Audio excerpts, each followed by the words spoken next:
to 160 or a 20 to 160, and it was like,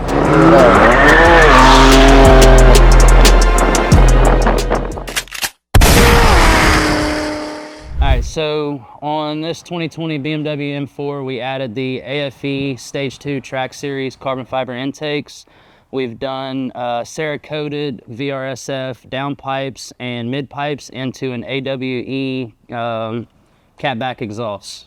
So with that, the car has picked up 160 wheel horsepower from stock and 125 foot-pounds of torque. So what I'm doing is I am reviewing the data log from last night. We were on the dyno and making 584 to the tire. Tuning was all completed.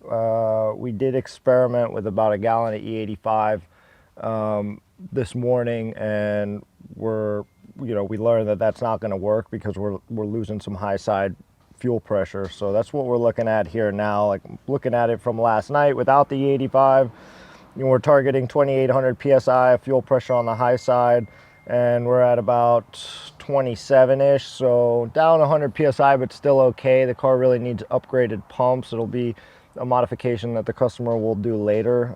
So for now, we're just making sure that we're safe. And then going back to the other log here from this morning with the E85, I noticed that the pull was great, and but right there at the top, we're pulling it to about 8,000 RPM, but at around 7,000 RPM, the car's breaking up a little bit, and you could just tell it's run out of fuel. And if I look at this log here, it's showing me, I'm at commanding 2885 psi of fuel pressure on the high side, and I'm getting 24, actually in some spot, yeah, about 2407 at a low.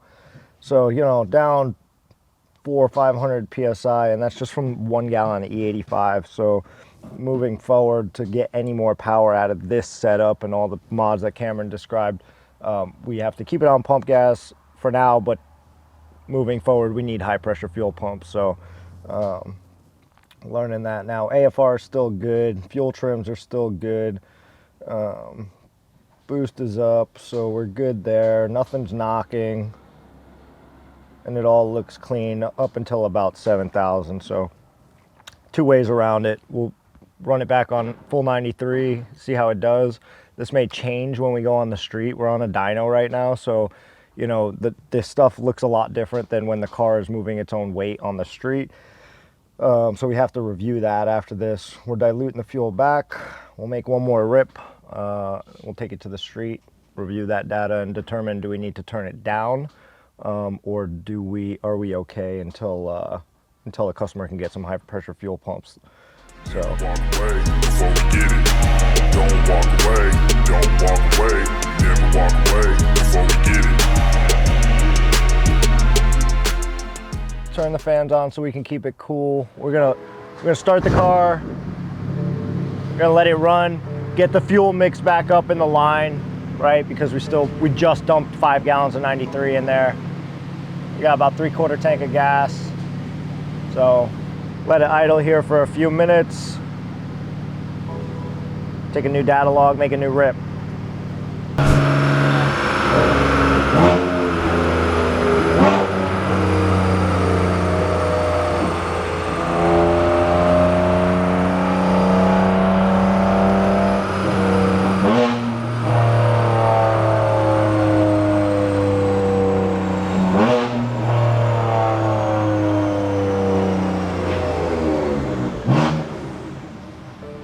Ready? Now we've got the fuel cycled through the system. We're gonna go ahead and make a dyno pull and see what it makes.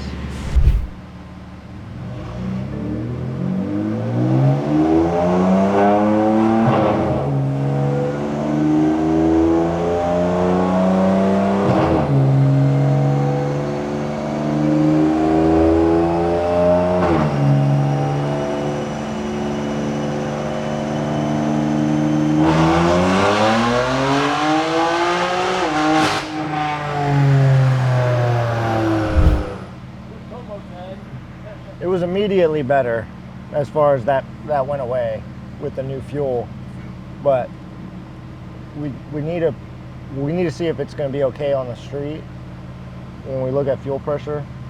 But we need to be thinking about, we either need to get fuel pumps to turn it up anymore, or stick with what we got, and if it's okay on the street, we're good. If not, we gotta turn it down a little bit.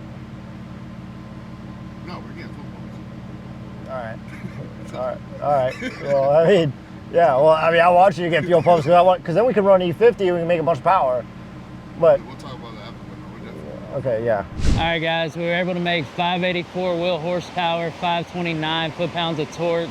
That's about 160 wheel horsepower gain, 125 foot-pounds of torque gain from doing the intake, exhaust, and downpipes with stage 2 tuning. This is our very last pull right here. And what I'm talking about the fuel pressure is we're asking the car for 2,885 PSI of high pressure fuel, and we're getting 2463 as we increase in RPM, back up to 2541, so we're still a few hundred PSI short of our target, and that's what's causing our up top, but it's causing our stumble up top. But our lambda is good, our air fuel is good. I mean, we're not lean. Our target is 1215. We're at 11.7 and 11.99.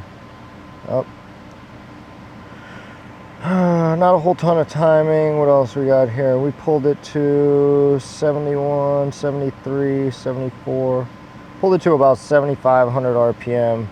And where it kind of starts breaking up is around this 7,000 range, and you can actually see that here in the graph. Around here, our fuel pressure's starting to dive. Where is it? That's where we're asking for 2885, and we're getting 2471. So good info. We're gonna get some high pressure fuel pumps for this car so that we can, the customer doesn't want to turn the power down. The solution would be get high pressure fuel pumps or turn the power down, right? Because we picked up a lot of power. He doesn't want to turn the power down, so good for us. We can turn it up. We just got to put some high pressure fuel pumps in this thing. So that's what we're playing with right now. All right, so we're really buying high pressure pump? Is that what we need to do? I mean, it's not. Your options are turn down the power a little bit to keep us safe, or buy the high pressure fuel pumps and turn it, or not turn it up. But at least we know we're safe. Look, it's right here. You're safe right now, though. Like this is where it starts to get up here at the top, and our target fuel pressure is 2885. We're only getting 2475 right there. It actually comes in and out. Drops. You know what you need to go do, Jerry? What? Is Drive it. drive it. Donuts. Take it off the dyno. Donuts. What we want? We need donuts. Pumps or tires? Tires. The tires are brand new. They're brand new. That's my point exactly. That's the problem. You keep everything. No. I know how you do burnouts, and that's not gonna work. No, We have wire all around town. we do need to get the car off the dyno. Let's take it We off need the to go dyno and take it on the do street. a data log on the street and drive it. The car's safe where it's at. In the future, we'll be able to turn it up whenever we put the pumps on it. Never walk away before we get it. Don't walk away, don't walk away. Never walk away before we get it.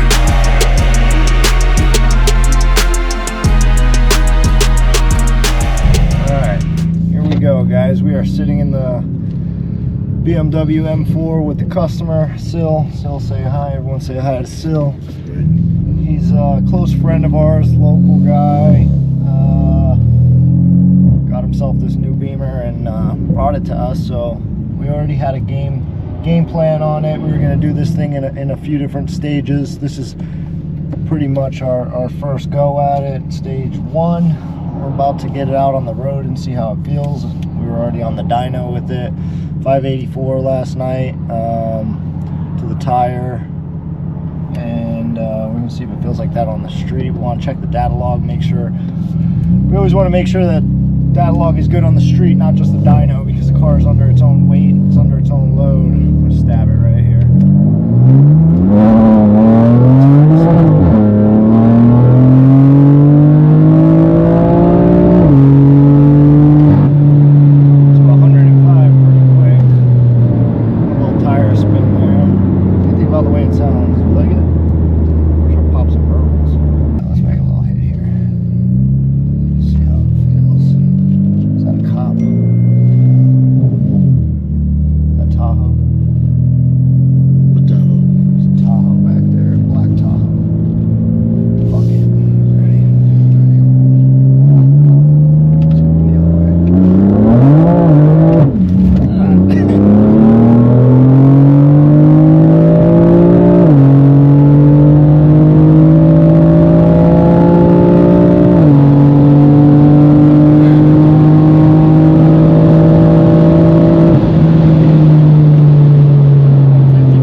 mid-pipe and then catback exhaust. We did the track edition, so we don't have any mufflers. It's actually pretty loud on the outside, but it's fairly quiet inside the car. Sounds great. We're gonna add some pops and burbles to this tune. Want a little bit more of that going on. We're gonna upgrade the high pressure fuel pumps on this thing so we can turn it up some. It runs great on the street, but I just don't want to worry about it. I don't, you know, I'd rather have more fresh fuel pressure than less. So the streets are cold. This thing's wanting to spin its ass off, and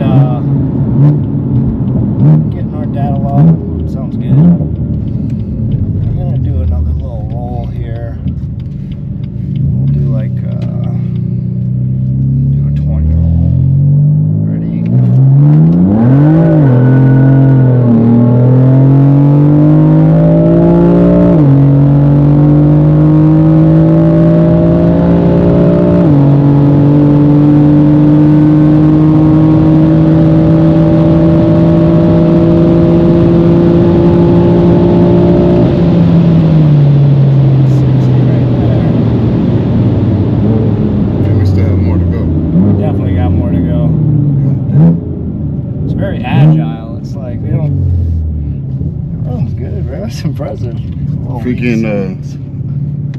Yeah, when I ran at 160, I had no more to go. Oh, it was out? Oh, yeah. We were still yanking just now. No. We did that right between here and there from a 20 roll, and we spun. So that's pretty cool. So we'll, I didn't feel it breaking up at all or anything like that. So we'll check that data log, give it a little cool down time. Guys, boosted vehicles, tell everybody this, you know, you can go make a few hits, give it the cool down time, let the air pass through the radiators, the heat exchangers, get the intercooler all cold again, get the water circulating, bring down that boost temp. If you just continue to hammer on your boosted car, naturally it's just going to get slower and slower and slower, and that's just because the computer is saying, hey, intake air temp is high, we're going to go to a different ignition table, it's going to run less timing and it's going to be slower. So, you know, especially, you know, important for a boosted vehicle, something like this. It's twin turbo V6, I'm sorry, inline 6, and it doesn't really suffer too bad from heat, but it's just a rule of thumb for a boosted car. So we just made our few hits. We're going to give it this cool down time as we get back to the shop. This way everything cools off nice. Check the data log, and send Sil on his way here with his car with all these new fresh mods, and then he'll be back next week for some fuel pumps so we can turn this thing up. At that point we can run a E50 blend, and I would expect to see probably somewhere around the 650 range to the wheels with an E50 with the high pressure pumps, with the mods we got on the car right now, which again is those carbon fiber AFE cold air intake open boxes. They look super nice. They fit really good in the factory spot. Looks uniform with the rest of the carbon under the hood. The downpipes that are on there, they fit really nice. They're Cerakoted. Got a lot of heat protection for everything around it. Everything's pretty confined under there. Again, the mid pipe and the catback exhaust, it's not really too crazy of a package, but it's a starting point for getting into, you know, the supporting mods you need to start getting into the big power range. You know, we now know high pressure fuel pump, injectors, you know, drop the heat range on the spark plugs. That is going to be our next go around, and then I think you'll be happy there. But you know, it goes mild to wild. It's a rabbit hole. You start wanting more than that, we start getting into the motor and stuff. So for now, we're happy with this. Are you happy? We good. Perfect. Good. Okay. We got to keep the traction on this thing. Is with the traction control off, it definitely wants to spin a lot, which actually surprises me. I'm used to these big, you know, big cubic inch V8s that make a crap ton of torque and supercharged with PD blowers and whatnot, and they just, you know, you fight them from everything from 0 to 80 miles an hour. I didn't expect that with this car, but this car just got squirrely on me. I got in the other lane at one point, so that's pretty cool. Totally different sound too. All right, just took the Beamer for a rip out on the street. with Sil here, the owner of the car. I think he's happy. He definitely says it pulls a lot harder, feels a lot faster. It's definitely squirrely. You gotta drive this thing. That little motor's making some power, so pulls real hard. I mean, I did a 0 to 160 or a 20 to 160, and it was like we were there. Pulls strong, pulls hard. We're gonna review the data log. We want more pops and bangs, so we're waiting on a file that has a little bit more aggressive strategy on deceleration, backfiring, burbling, blah, blah, all that good stuff. Sounds great, drives great, no rattles, everything's tight, and it hauls ass, so that's cool. Walk away, never walk away.